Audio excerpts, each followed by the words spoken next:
Itu bahkan bukan urusan lo, Fatah. Orang tua lu, apa mereka akan mengizinkan anak gadisnya menjadi eksekutor keluarga Kasarius?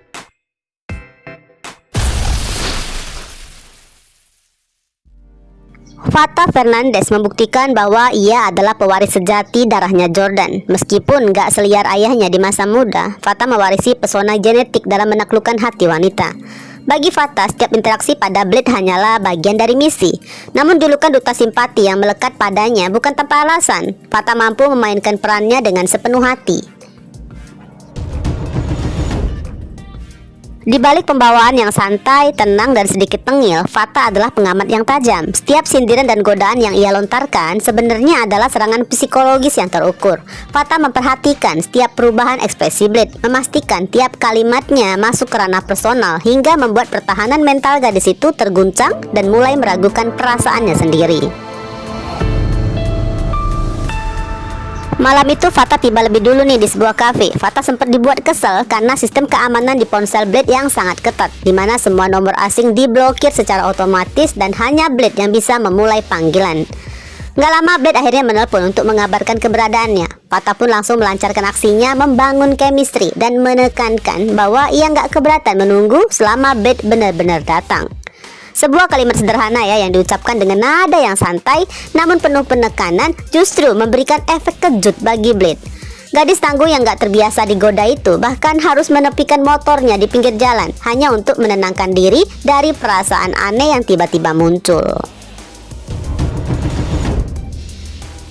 Misi ini sebenarnya menjadi permainan yang cukup berbahaya guys bagi Fatah, karena Blade adalah sosok yang sangat awam dalam urusan asmara. Hampir semua pria yang Blade kenal ya merasa takut, segan, kecuali Ken yang menganggap Blade sebagai teman dan Excel yang sudah menganggapnya sebagai keluarga. Ketidaktahuan Blade tentang dunia percintaan membuatnya rentan. Nah, ada kemungkinan besar godaan yang dilakukan Fatah justru akan memicu tumbuhnya perasaan tulus di hati Blade. Setibanya di kafe, Blade menahan gejolak emosinya. Ia bicara dengan nada yang rendah, mendesak Fatah untuk segera mengembalikan Devon. Blade bahkan sampai pada titik di mana ia setengah memohon agar Fatah berhenti mengganggu pekerjaannya.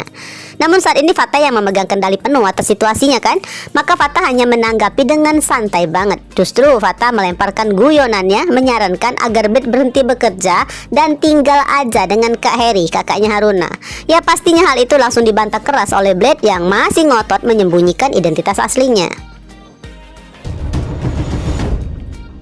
Hembuskan nafas yang cukup panjang demi meredam amarah yang hampir meledak, Blade sekali lagi ya memohon ke Fatah agar menyebutkan satu keinginan yang bisa ditukar dengan kebebasan Devon.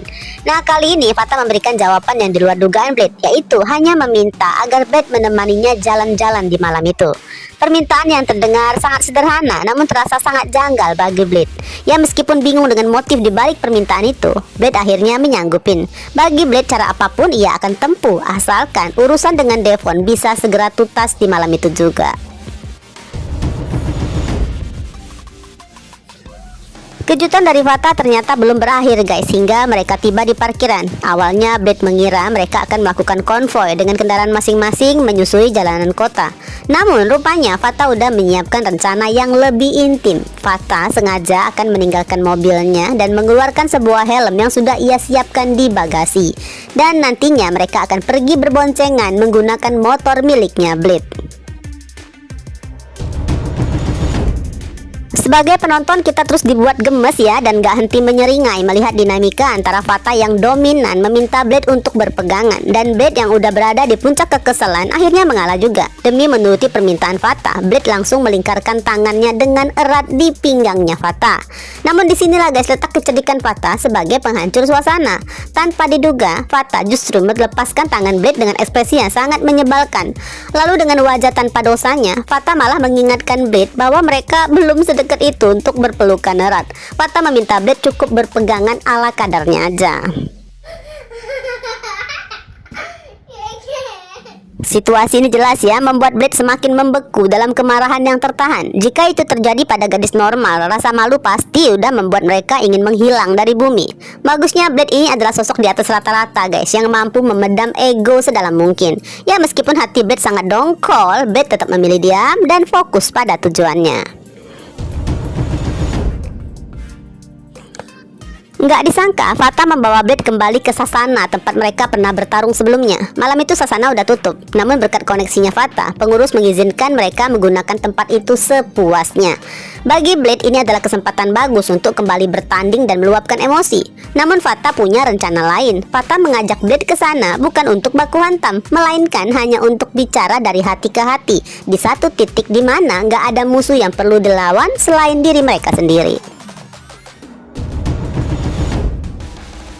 Kemudian Fatah mengajak Blade duduk santai di tengah ring sambil menikmati sekaleng minuman Coca-Cola. Di bawah lampu Sasana yang cukup remang, Fatah mulai meluncurkan serangan psikologisnya melalui filosofi hidup. Karena Fatah tahu persis Blade saat ini sedang berperang melawan hati nuraninya sendiri. Maka dengan nada yang tenang namun menghujam, Fatah melontarkan pertanyaan yang cukup telak. Apa yang sebenarnya terjadi hingga di usia semuda itu Blade begitu keras membuktikan sesuatu dan kehilangan masa remajanya. Bahkan Fatah dengan santai nih guys menyarankan agar Blade mulai belajar untuk menikmati hidup. Saran tersebut justru menjadi pemantik amarahnya Blade yang langsung berdiri, berteriak bahwa dirinya sama sekali gak butuh bersantai. Nah, di balik sikap tengilnya, Fatah sebenarnya merasa simpati melihat betapa tertekannya kehidupan seorang Blade. Namun dasar Fatah, ia tetap menggoda dengan mempertanyakan mata Blade yang mulai memerah menahan tangis. Merasa harga dirinya terancam, Blade segera membalikkan badan. Rasanya gak sudi ya terlihat lemah atau dikasihani oleh siapapun.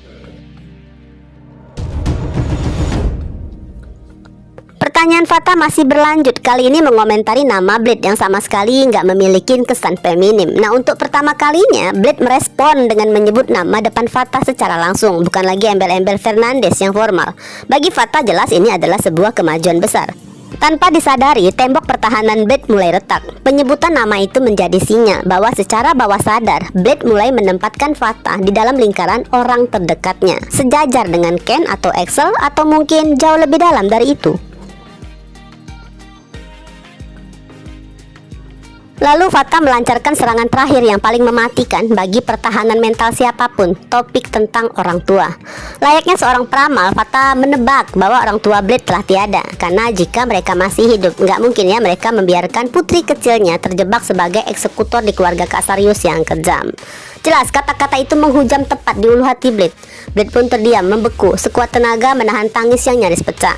Blade tampak seperti seorang terdakwa di bawah cercaan jaksa yang sedang mengulitin dosa-dosanya. Blade memang salah paham pada Kak Lena dan Kak Harry, namun enggak pada mendiang orang tuanya. Memori tentang mereka selalu manis, meskipun ya sudah bertahun-tahun Blade mencoba mengubur kenangan itu agar dirinya enggak menjadi pribadi yang lemah. Namun malam itu di tengah ring yang sepi, Fatah membongkar paksa kotak Pandora tersebut. Blade merasa terpojok, ingin rasanya ia lari guys, meninggalkan persidangan mental yang menyiksa. Namun Blade nggak bisa pergi begitu aja, misinya belum tuntas. Harapan kita sih di saat tersebut Fatah nggak menyia-nyiakan kesempatan emas ya untuk memberikan hantaman pamungkas selanjutnya. Fatah harus mengungkapkan fakta sejarah 5 tahun silam bahwa orang tua Haruna Vaughan adalah pasangan hacker setia yang bekerja untuk pihak Alpheric. Pertanyaan pun terlontar, apakah Haruna masih sanggup bekerja untuk musuh yang kemungkinan besar adalah dalang dari kematian orang tuanya?